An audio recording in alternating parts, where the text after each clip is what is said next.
정구인 대리인 김희수 변호사입니다. 1987년 민주화 이후 대한민국은 다양한 정치 상황을 경험하였습니다. 과거 권위주의 정부에서는 가능하지 않았던 정권 교체도 이뤄냈습니다. 정당들의 지지가 여당에서 야당으로, 다시 야당에서 여당으로 교체되었습니다. 여당이 된 정당은 국정을 책임졌고 야당이 된 정당은 정부를 견제함으로 균형을 이루고자 하였습니다. 물론 교체된 정권의 여정이 순탄하지만은 않았으므로 물리적 충돌과 극단적 대립으로 국회가 공전하는 경우도 여러 차례 있었습니다. 또한 민주화 이후 우리는 7명의 대통령을 경험한 바 있습니다. 공정하고 민주적인 대통령도 있었지만 권위적이고 독단적인 이도 있었고 사리사욕을 꾀한 이도 있었습니다. 우리가 겪은 시대적인 상황도 다양했습니다. 국가 경제가 파탄 직전까지 가기도 했고 국민의 생명과 건강이 위협받는 위험한 상황도 있었습니다. 또한 북한과의 전쟁이 촉발될 수 있는 안보상 위태로운 상황을 겪기도 하였습니다. 하지만 분명하게 말씀드릴 수 있는 것은 민주화 이후 어느 대통령도 아무리 어려운 상황에 있었을지라도 자신의 약점을 돌파하기 위해 비상계엄을 선포하지는 않았습니다.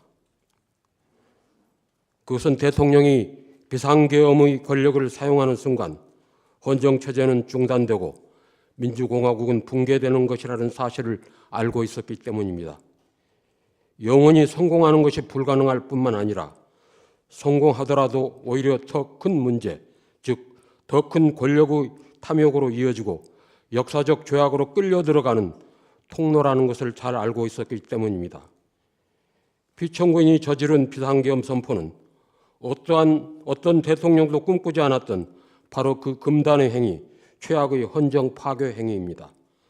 한 걸음 더 나아가 피청구인은 비상계엄에 대한 유일한 통제장치인 국회의 계엄 해제 요구를 무력화하기 위해 국회를 봉쇄하고 침범하였습니다. 또한 어떠한 근거도 없는 부정선거 의혹을 주장하며 병력을 동원하여 헌법기관인 중앙선거관리위원회를 침입하였습니다. 대통령은 국민으로부터 직접 신임을 부여받은 국정의 최고 책임자이며 최고의 권력기관입니다.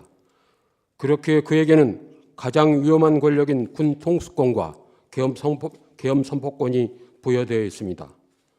동시에 가장 중요한 과업인 헌법 수호 책무가 부여되어 있습니다. 만일 그가 자신에게 부여된 권력을 헌법에 대한 적극적인 공격에 사용한다면 헌정 질서는 크게 훼손되거나 파괴됩니다. 이것은 단순히 법치주의 원칙의 위반에 그치는 것이 아니라 민주주의 공동체 자체를 붕괴시키는 재앙이며 민주공화국에 대한 자해 행위입니다.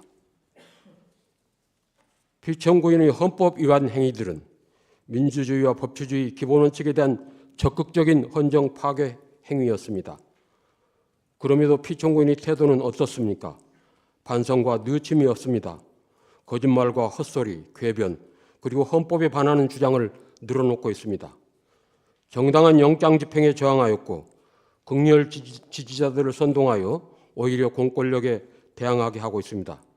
이처럼 피청구인은 몇 년 전 그가 받았던 국민의 신임을 더할 수 없는 방법으로 배신하고 있습니다.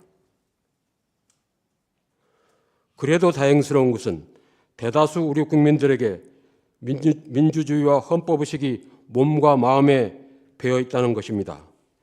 피청구인의 유연적인 12.3 비상계엄이 실패할 수밖에 없었던 것도 바로 시민들의 이러한 살아있는 민주의식 덕분입니다. 우리들은 이 자리를 빌려 감사드리고자 합니다. 비상계엄을 무산시켜야 한다. 계엄 해제 요구를 결의하는 국회를 방어해야 한다는 일념으로 한밤중에 뛰어나온 용감한 시민들에게 감사드립니다. 그리고 국민들에게 무력을 행사할 수 없다고 판단해서 상관의 명령에 소극적으로 저항한 지휘관과 장병들에게도 감사드립니다. 당신들이 있었기에 우리들의 일상을 유지할 수 있었으며 우리와 가족들의 생명과 자유를 지킬 수 있었습니다. 덕분에 우리는 알게 되었습니다. 우리들이 만들어낸 민주주의는 무모하고 무도한 대통령 한 사람이 뒤집을 수 있는 대상이 아니라는 것을, 그리고 대한민국에서 민주주의와 헌법 그리고 자유와 기본권은 단지 법이나 제도가 아니라 국민 모두가 내면화한 가치이며 양심이 되었다는 것을 말입니다. 피청구인을 지지하는 세력들은 헌법을 부정하고 민주주의와 법치주의를 조롱하고 있습니다. 법원과 헌법재판소 파괴를 선동하고 있습니다. 이 파괴를 선동하는 세력들이 인터넷과 광장을 어지럽히고 있습니다. 시끄러운 굉음으로 공동체의 신뢰와 가치를 혼란에 빠뜨리고 있습니다. 비상계엄 선포로 대한민국 공동체가 입은 상처는 깊고 위중합니다. 공고화된 민주국가 시민으로서의 자긍심에 큰 손상을 입었습니다. 추락한 경제는 정치적 불안에 위기감을 더하고 있습니다. 대통령 탄핵을 둘러싸고 정치적 양극화는 더 심화되었습니다. 또한 군 전체에 수치스러운 트라우마를 남겼습니다. 국민들은 그 상처의 치유를 원하며 민주주의와 헌정 질서의 온전한 복원을 갈망하고 있습니다. 우리는 자신감과 용기를 가져야 합니다. 대한민국의 법치와 민주주의 시스템에 대한 의연한 신뢰를 가져야 합니다. 거스를 수 없는 국민들의 보편적인 합의로 민주주의와 법치주의를 완성하기 위해서는 많은 시간과 노력이 필요할 수도 있습니다.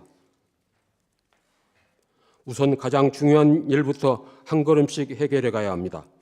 그 첫 번째 과제는 바로 이 사건 탄핵 심판에서 공정하고 정의로운 결정이 내려지는 것입니다.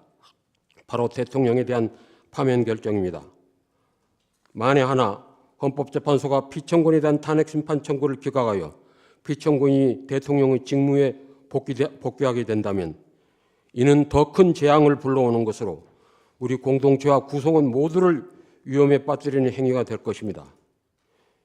피청구인의 무모한 헌정 파괴 행위로부터 헌법을 수호하기 위해 헌법과 법치주의의 준엄함을 분명하게 보여줘야 합니다. 다시는 이러한 일이 재발되지 않도록 피청구인에게 엄중한 책임을 물어야 합니다. 그러므로 피청구인 윤석열 대통령에 대한 파면 결정은 신속하게 내려져야 합니다. 감사합니다.